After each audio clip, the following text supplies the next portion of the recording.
Veg versus non veg, कौन सा खाना खाने वाले लोग ज्यादा ताकतवर, ज्यादा स्मार्ट और इंटेलिजेंट, ज्यादा एक्टिव और ज्यादा लंबी जिंदगी जीते हैं? जैसे गाय फॉर एग्जाम्पल घास खाती है और शेर मटन, वैसे एक इंसान की नेचुरल बायोलॉजी के हिसाब से हमें क्या खाना चाहिए, वो क्या खाने के लिए बनी है? फल और सब्जियां या फिर जानवरों का मांस? क्योंकि हमारा जो नेचुरल फूड होगा वही हमें एक फिट और लंबी जिंदगी देगा, राइट? वेल, जरा इन पर नजर डालिए। यह है जॉर्डन पीटरसन, एक बहुत ही फेमस साइकोलॉजिस्ट। इनके कहने में जब से इन्होंने खाने में स्ट्रिक्टली सिर्फ और सिर्फ नॉन वेजिटेरियन फूड खाना शुरू किया, जिसे कार्निवोर डाइट भी कहते हैं, इनका वजन 50 पाउंड्स कम हो गया और इनके शरीर के सारे प्रॉब्लम्स गायब ही हो गए। What else has changed? Well, I lost 50 pounds like instantly and kept it off. You know, I don't like to propagate it, but this diet seems to have stopped all of that. I don't have psoriasis. All of the patches have gone. Yeah. Now that's interesting, right? वो भी एक intellectual scientist ऐसा कह रहे हैं। और भी कई सारे लोग हैं जो इसी सेम एक्सपीरियंस का जिक्र करते हैं कि नॉन वेजिटेरियन डाइट ने उनकी लाइफ ही बदल दी। लेकिन दूसरी तरफ ऐसे भी लाखों लोग हैं जो एग्जैक्टली इसका उल्टा बोलते हैं। जैसे फॉर एग्जांपल ये TEDx का टॉक ही देख लीजिए, जिसमें एक एंटरप्रेन्योर ये बता रहे हैं कि जब से वो एक वेजिटेरियन प्लांट बेस्ड डाइट में शिफ्ट हुए ना, उनकी जिंदगी टोटली चेंज हो गई। Over the next 6 months of following a primarily whole food plant-based diet, not only did I continue to experience crazy amounts of energy and mental clarity, but every single health issue I had battled since I was 3 years old went away. अब इसी video के नीचे भी अगर आप comments देखोगे, ढेर सारे कमेंट्स आपको मिलेंगे जो ऐसे ही सिमिलर एक्सपीरियंस को शेयर करते हैं। तो आखिर यहां पर सच क्या है भाई? वेल, सालों से चलती आ रही डिबेट को ना आज once and for all settle कर ही लेते हैं, क्योंकि आज इस रेसलिंग मैच का रेफरी खुद साइंस होगा, जिसका मकसद सिर्फ एक है, सच्चाई को ढूंढ के निकालना।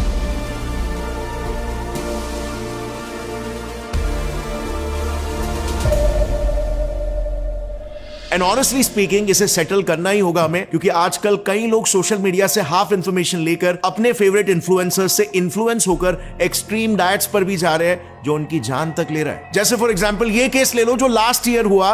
एक 39 इयर्स के रशियन फूड इन्फ्लुएंसर ज़ाना सैमसोनोवा अचानक से वन फाइन डे चल बसी, और जब पोस्टमार्टम की रिपोर्ट सामने आई तो पता चला she was severely malnutrition. और वजह जानते हो क्या थी? वेजिटेरियन छोड़ो, स्ट्रिक्ट वीगन डाइट। मैडम एक हेल्दी लाइफस्टाइल प्रमोट करने के चक्कर में पिछले कुछ टाइम से एक स्ट्रिक्ट वीगन डाइट को फॉलो कर रही थी, बिना उसके प्रोज एंड कॉन्स को जाने। एटलीस्ट 60% वेजिटेरियंस को already stage 3 vitamin B12 deficiency है, जो उनमें brain dysfunction, depression, memory problems या इवन अल्जाइमर्स जैसे साइकियाट्रिक और न्यूरोलॉजिकल डिसऑर्डर्स डेवलप कर सकते हैं। सो क्या वेजिटेरियन डाइट वाकई में एक फ्लॉड डाइट है? अगर ऐसा है तो ऐसा क्यों है कि जब हम फ्रूट्स खाते हैं तो वो हमें एकदम मीठा टेस्ट होता है, यानी कि बेसिकली टेस्ट के थ्रू हमारा बॉडी हमें ये सिग्नल दे रहा है कि ये खाओ, ये और खाओ, ये आपकी सेहत के लिए अच्छा है। बट कच्चे मीट को ऑन दी अदर हैंड बिना कुक किए हम गले से भी नीचे नहीं उतार सकते। तो मीट हमारा नेचुरल फूड कैसे हो सकता है? हिस्टोरिकली इंसान आखिर क्या खाने के लिए बना था, और आज के समय में हम वो कौन कौन सी गलत चीजें खा रहे हैं जो हमारे खाने के लिए कभी बनी ही नहीं थी? वेल, इन सभी सवालों के जवाब जानने के लिए ना हमें इतिहास में पीछे जाना होगा, उस दौर में जब हमारे सबसे पहले पूर्वज ने इस पृथ्वी पर अपना कदम रखा था। उस समय उनका सबसे पहला खाना आखिर क्या था? तो कहानी कुछ ऐसी है कि आज से करीब 66 मिलियन साल पहले जब पृथ्वी डायनासोर्स के एक्सटिंक्शन से ऑलमोस्ट रिकवर कर चुकी थी, तब चारों ओर काफी घने जंगल हुआ करते थे और हर जगह बस फल ही फल हुआ करता था। अब ऐसे में हुआ कुछ यूं कि उन दिनों एक ऐसा नया जीव विकसित हुआ जिसके हम इंसानों जैसे पंजे हुआ करते थे, मगर दिखने में वो किसी चूहे और स्क्विरल का मिक्स ब्रीड लगता था। यह था दुनिया का first primate, can you believe it? और यही हमारा पहला पूर्वज था, जिसका नाम था परगेटोरियस। ये प्राइमेट जो आज के सारे बंदर, एप्स और ह्यूमंस का फर्स्ट कॉमन एंसेस्टर था, माना जाता है मेजरली सिर्फ फल खाया करता था। अब पता चला हमें फल इतना मीठा क्यों लगता है, क्योंकि फल हमारा सबसे प्राचीन खाना है। और इसीलिए आप ये भी देखोगे कि ज्यादातर मांसाहारी जानवरों के स्वीट टेस्ट के रिसेप्टर्स या तो होते नहीं है या तो वो इनएक्टिव होते हैं। वो फलों की स्वीटनेस को टेस्ट नहीं कर पाते, फील नहीं कर पाते जिस तरीके से हम कर पाते। सिर्फ हम इंसान और बंदर इतने मिलियंस ऑफ ईयर्स के एवोल्यूशन के बाद भी आज भी फलों की स्वीटनेस को एंजॉय कर सकते हैं। ऑल इन ऑल साइंस के हिसाब से इसमें कोई डिबेट नहीं है कि हमने शुरुआत वेजिटेरियन डाइट से ही की थी। But does this actually prove कि आज के तारीख में भी हमारा शरीर सिर्फ और सिर्फ वीगन डाइट के लिए ही बना है? Well, not up till now.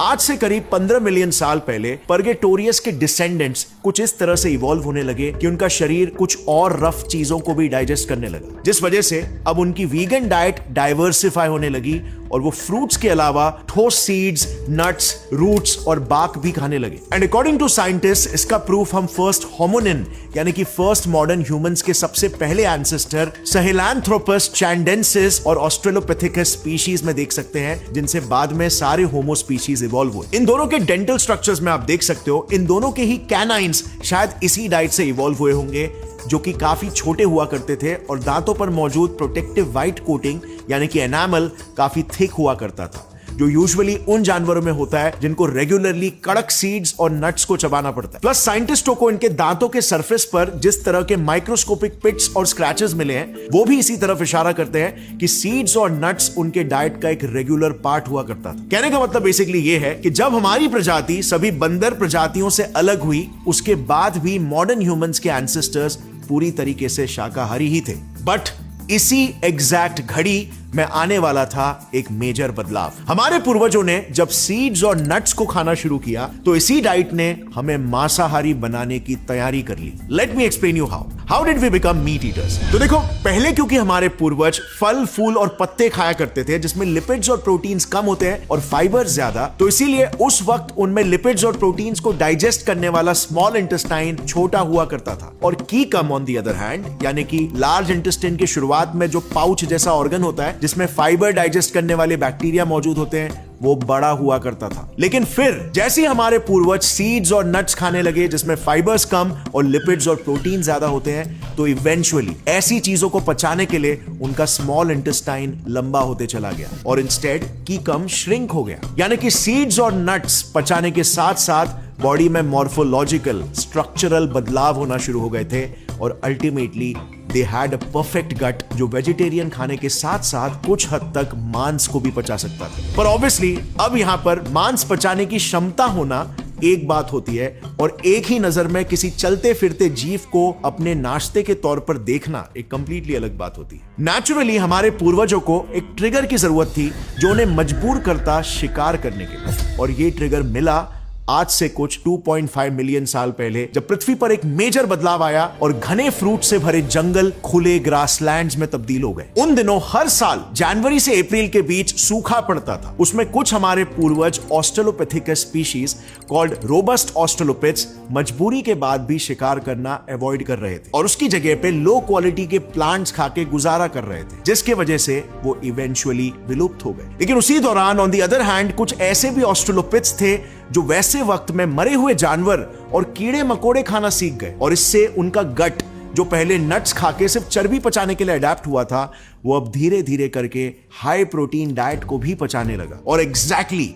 इसी के ही वजह से, आई रिपीट, इसी हाई प्रोटीन डाइट के ही वजह से कुछ ऑस्ट्रेलोपिथ स्पीशीज तेज दिमाग वाले होमो सेपियंस में इवॉल्व कर गए। सो ये है बेसिकली एक बहुत ही क्रेजी फैक्ट कि आज हम इंसानों के पास जो तेज दिमाग है, जिसके वजह से हम एथिक्स, मॉरल्स और रिलीजियन के बारे में सोचकर नॉनवेज खाना त्याग भी कर पा रहे हैं, वो दिमाग भी नॉनवेज की ही देन है in the first place. Crazy right, but scientifically accurate. In fact कई एक्सपर्ट्स कहते हैं कि हमने ब्लेड्स जैसे धारदार स्टोन टूल्स बनाना इसी वक्त सीखा था जब हमारा दिमाग तेजी से ग्रो हो रहा था। उस समय क्योंकि हमारे पास लंबे कैनाइन्स नहीं हुआ करते थे हड्डियों से कच्चे मांस को चीर के अलग करने के लिए, इसीलिए हमने पत्थरों में धार करके उन्हें नाइफ की तरह इस्तेमाल करना शुरू कर दिया और मांस खाने लगे। अब ऐसे में आपके दिमाग में नेचुरली एक सवाल आएगा कि तो फिर हम कंप्लीटली मांसाहारी जानवर क्यों नहीं बन गए, जैसे लायन या टाइगर? इसके पीछे भी ना एक बहुत ही इंटरेस्टिंग रीजन है, क्योंकि बाकी मांसाहारी जानवरों के विपरीत हमने लक बाय चांस आग जलाना डिस्कवर कर लिया और नतीजन हम मांस को पका के खाने लगे। यानी कि हमारे पेट को कच्चा मांस खाने वाले जीवों की तरह इवॉल्व होने की जरूरत ही नहीं पड़ी, और इसीलिए ही आज तक हमें कच्चे मांस का स्वाद पसंद नहीं है, लेकिन पके मीट से नॉनवेज खाने वाले लोगों के मुंह में पानी आ जाता है। सो टेक्निकली अगर एवोल्यूशन के पर्सपेक्टिव से देखें तो ना ही हमारा शरीर स्ट्रिक्ट वीगन डाइट के लिए बना है और ना ही स्ट्रिक्ट नॉन वेजिटेरियन डाइट के लिए। हमारे बॉडी की मॉर्फोलॉजी के हिसाब से हम वेज हो या नॉन वेज दोनों खा सकते हैं, बैलेंस न्यूट्रिशन एक्रू करने के लिए। और इसीलिए कोई वेजिटेरियन या नॉन वेजिटेरियन एक दूसरे को ये नहीं बोल सकता कि आप कुछ ऐसा खा रहे हो जो प्रकृति ने आपके लिए बनाया ही नहीं है। Because as paradoxical as it may sound, हम वेज खाने की वजह से ही नॉन वेज बने और फिर हमें मीट नहीं खाना चाहिए, इतना सोच पाने वाला दिमाग भी हमारा मीट खाने की वजह से ही डेवलप हुआ। सो अब क्योंकि आपके पास थोड़ा सा हिस्टोरिकल और साइंटिफिक बैकग्राउंड है, सो नाउ लेट्स अंडरस्टैंड कि वेजिटेरियन और नॉन वेजिटेरियन डाइट में से कौन सी डाइट हमारे शरीर और हेल्थ के लिए सबसे बेस्ट है। सो इसके लिए हम दोनों डाइट्स को ना 4 अलग पैरामीटर्स में साइंटिफिकली कंपेयर करेंगे to decide the ultimate winner. Cool, then let's start. First parameter है स्ट्रेंथ। क्या लगता है आपको, वेज इंसान ज्यादा ताकतवर होगा या एक नॉन वेजिटेरियन इंसान? देखो इस केस में ना 19th सेंचुरी के एक जर्मन बॉडी बिल्डर है यूजीन सैंडो करके, काफी फेमस है, आपने सुना भी होगा इनके बारे में।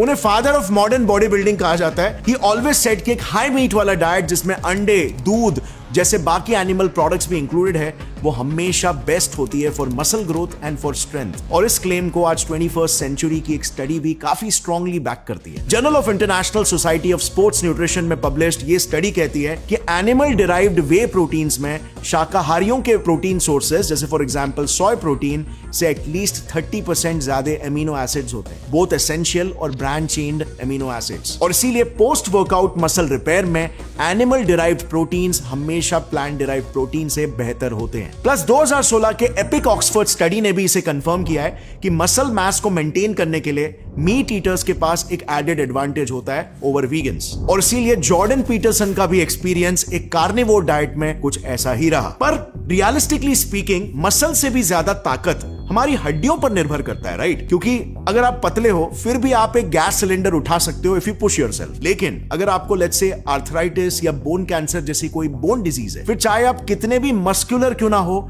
फिर भी एक सिंपल से सूटकेस को भी आप नहीं उठा पाओगे। सो बोन्स के स्ट्रेंथ के लिए आखिर कौन सी डाइट बेहतर है? वेल, लैंसेट जैसे रेप्यूटेड जर्नल्स में ऐसे बहुत सारे केसेस रिपोर्टेड है जिसमें लोगों को कैल्शियम डेफिशिएंसी की वजह से सिवियर ऑस्टियोपोरोसिस हो गए, यानी कि हड्डियां खोखली होने लग गई, जिससे उनमें फ्रैक्चर्स का रिस्क 30% से बढ़ गया। जानना चाहोगे वो किस टाइप की डाइट ले रहे थे? वेल, वो सारे के सारे वीगन्स थे, क्योंकि वीगन खाना खाने से उनके शरीर को रोज सिर्फ 500 से 700 मिलीग्राम कैल्शियम मिल रहा था, which is literally half of what your body needs on a daily basis. But यहां पर ना मेरी रिसर्च में एक बहुत ही इंटरेस्टिंग केस सामने आया आज से करीब 2000 साल पहले का। सो जो रोमन ग्लैडिएटर्स होते थे ना, उनको हमेशा एक वेल प्लान्ड वेजिटेरियन डाइट पर रखा जाता था और ये सभी वॉरियर्स यानी कि तगड़े योद्धा हुआ करते थे। सो वो अपने आप को स्ट्रॉन्ग कैसे रख पाते थे? वेल, इट टर्न्स आउट कि कैल्शियम की कमी पूरा करने के लिए उनके डाइट में थोड़ा सा ऐश यानी कि राख ऐड किया जाता था, और प्रोटीन्स की कमी को पूरा करने के लिए उन्हें बार्ली, बीन्स, ड्राई फ्रूट्स ऐसे मल्टीपल प्रोटीन सोर्सेस खिलाए जाते थे, ताकि एक सोर्स में जो एमिनो एसिड्स की कमी है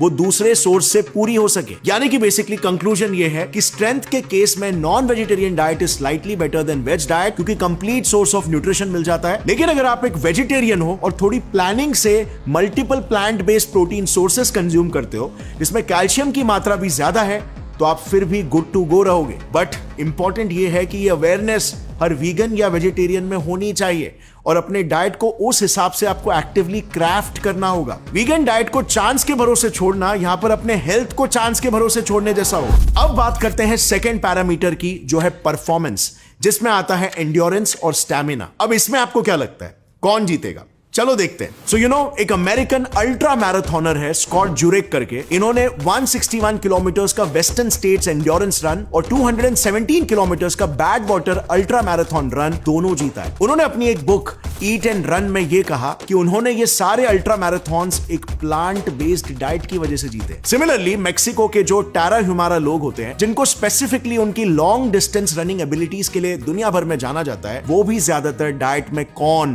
बीन्स, स्क्वैश और चिया सीड्स जैसे फूड्स खाते हैं। अब आखिर ऐसा क्यों? वेजिटेरियन डाइट का स्टैमिना और एंड्योरेंस से क्या रिलेशन है और नॉन वेजिटेरियन डाइट में क्या डिसएडवांटेज है?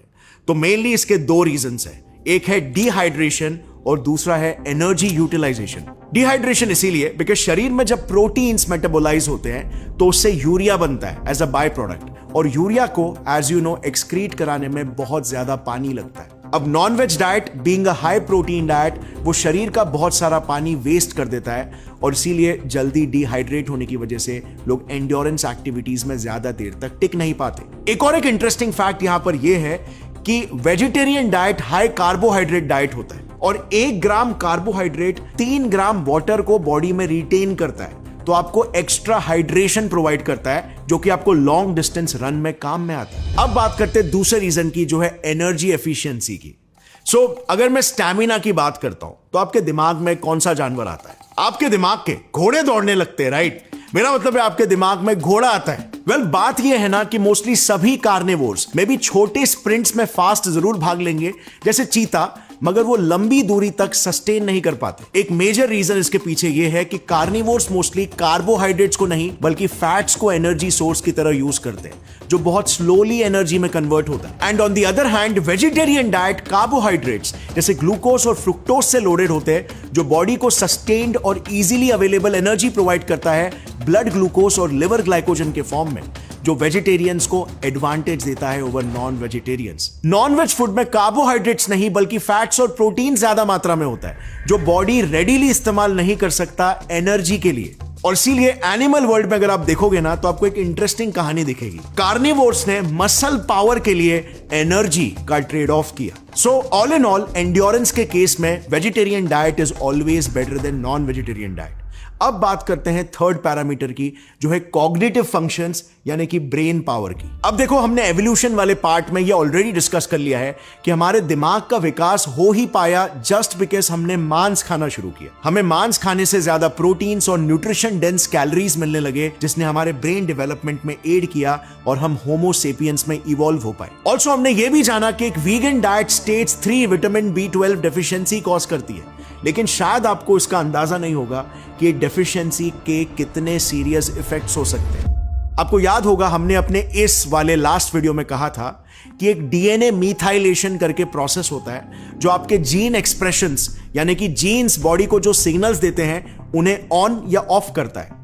वेल गेस व्हाट, ये विटामिन B12 जो हम खाते हैं वो इसी डीएनए मीथाइलेशन प्रोसेस में सबसे अहम किरदार होता है। एंड सिंस क्योंकि हमारे ब्रेन को बहुत सारे हार्मोन्स और न्यूरोट्रांसमीटर्स रिलीज करने पड़ते हैं, जिसके लिए कई सारे जीन्स के एक्सप्रेशंस को रेगुलेट करना पड़ता है, तो इसीलिए विटामिन B12 डेफिशिएंसी का सीधा सीधा मतलब होता है ब्रेन हार्मोन्स और न्यूरोट्रांसमीटर्स के फंक्शन के साथ कॉम्प्रोमाइज। और यही वजह है कि मैंने शुरू में कहा था विटामिन B12 डेफिशिएंसी से साइकियाट्रिक और न्यूरोलॉजिकल डिसऑर्डर्स लिंक्ड है। अब यस, इस कमी को पूरा करने के लिए वेजिटेरियंस और वीगन्स विटामिन B12 सप्लीमेंट्स ले सकते हैं, काफी सस्ते भी आते हैं। बट कम ऑन, यहां पर हम एक फेयर कंपटीशन की बात कर रहे हैं, सो हम आर्टिफिशियल सप्लीमेंट्स को कंसिडर नहीं करेंगे और इसीलिए कॉग्निटिव फंक्शंस वाला पॉइंट जाता है नॉन वेजिटेरियन डाइट को। सो अब तक दोनों भी डाइट्स को 2 पॉइंट्स ईच मिल चुके हैं and we have a tie now, so we strongly need a tie breaker. So बढ़ते हैं final and the most important parameter की तरफ, the fourth parameter, diseases and longevity, यानी कि ज्यादा लंबी उम्र कौन जिएगा। अब इस पर्टिकुलर पैरामीटर में ना गेम थोड़ा सा ट्रिकी है, जज करना थोड़ा मुश्किल है, क्योंकि अगर हम बात करें ऑल कॉज मोर्टेलिटी का, यानी कि स्पेसिफिकली वेज या नॉन वेज खाने की वजह से नेचुरल लाइफ स्पैन कम होती है या ज्यादा होती है, तो इसमें ऐसे कोई स्ट्रॉन्ग कोरिलेशंस नहीं मिले। इस पॉइंट पे कह सकते हैं कि दोनों भी डाइट्स कंज्यूम करने वाले लोग इक्वल ही जीते हैं। मगर अगर हम बात करें मोर्टेलिटी बिकॉज ऑफ डिजीजेस, यानी कि हार्ट डिजीजेस या कैंसर, तो यहां पर कहानी थोड़ी सी बदल जाती है। एक स्टडी के अनुसार वेजिटेरियंस में हार्ट डिजीज से मौत 24% कम देखी गई है नॉन वेजिटेरियंस के मुकाबले। लेकिन इसमें भी एक छोटा सा ट्विस्ट आ जाता है, ये heart diseases mostly red meat से कोरिलेटेड है, क्योंकि फॉर एग्जांपल इन्हीं स्टडीज में ही ऐसे भी लोग पाए गए हैं जो सिर्फ फिश खाते थे, नॉट अदर मीट, उनमें हार्ट डिजीजेस से मरने वाले लोग वेजिटेरियन से भी 10% कम है। So total 34% less than other meet eaters. So at least heart diseases के केस में इन जनरल को एक स्पेसिफिक कैटेगरी ऑफ डाइट घातक है ऐसा नहीं कह सकते, आपको बस ऑप्शंस को स्मार्टली चूज करना होगा। मगर नॉन वेज फूड्स में इन जनरल एक प्रॉब्लम है जो थोड़ी कंसर्निंग है। साल 2012 में कुछ रिसर्चर्स ने जब हमारे डाइट का हमारे स्ट्रेस हार्मोन लेवल्स पर क्या असर होता है ये जानने की कोशिश की, तो पता चला ऐसे डाइट्स जिनमें सैचुरेटेड फैट्स और प्रोटीन्स डेंसली पैक्ड होते हैं, जैसे कि मीट हेवी डाइट्स, उन्हें रेगुलरली कंज्यूम करने से हमारे शरीर में स्ट्रेस हार्मोन कॉर्टिसोल ज्यादा रिलीज होता है। इसका डायरेक्ट मैकेनिज्म तो अब तक रिवील नहीं हुआ है, बट कुछ स्टडीज मानते हैं कि पॉसिबली हाई सैचुरेटेड फैट्स और प्रोटीन्स हमारे डाइजेस्टिव सिस्टम को ओवरलोड कर देता है और इसीलिए स्ट्रेस हार्मोन्स रिलीज होते हैं। ऑल्सो एंड मोर इंपॉर्टेंट, ये साइड इफेक्ट सिर्फ आप तक ही सीमित नहीं रहता। स्टडीज में एक इंटरेस्टिंग ऑब्जर्वेशन पाया गया कि प्रेग्नेंट वुमेन जो रेगुलरली मीट खाती है, बीट रेड मीट और फिश, उनमें तक ये देखा गया कि उनके बच्चे हाई बीपी के साथ पैदा होते हैं because of high cortisol levels. Plus there is a risk of cancer as well. International agency for research on cancer और WHO दोनों ने रेड मीट यानी कि बीफ, पोक, गोट, लैम्ब, हॉर्स, इनको कई सालों से पॉसिबल कार्सिनोजेंस की लिस्ट में शामिल करके रखा हुआ है, क्योंकि ऐसे 500 से भी ज्यादा स्टडीज मिले हैं जो बताते हैं कि रेड मीट अनेकों तरह के कैंसर्स को कॉज कर सकता है, स्पेशली कोलोरेक्टल कैंसर जिसमें ब्लडी स्टूल्स निकलते हैं। रिसर्चर्स ये भी बताते हैं कि पर 100 ग्राम्स ऑफ रेड मीट आपकी लाइफ में कैंसर का रिस्क 17% से बढ़ा देता है। ये इसीलिए होता है क्योंकि जब हम रेड मीट को कुक करते हैं तो उसमें नेचुरली जो high amounts of nitrate compounds होते हैं वो हीट से एन नाइट्रोजो कंपाउंड्स NOCs में कन्वर्ट हो जाते हैं जो कि कार्सिनोजेनिक होते हैं। ये NOCs बेसिकली जब बनते हैं तो हमारे पेट के इनर लाइनिंग के सेल्स को डैमेज करते हैं जो कि कोलोरेक्टल कैंसर कॉज कर सकता है over a long period of time. So अगर एक लंबी उम्र जीना आपका मेन गोल है तो एक majorly vegetarian diet, plant based diet, provided कि आपको सारा न्यूट्रिशन मिल रहा है, कंज्यूम करना आपका बेस्ट ऑप्शन होगा।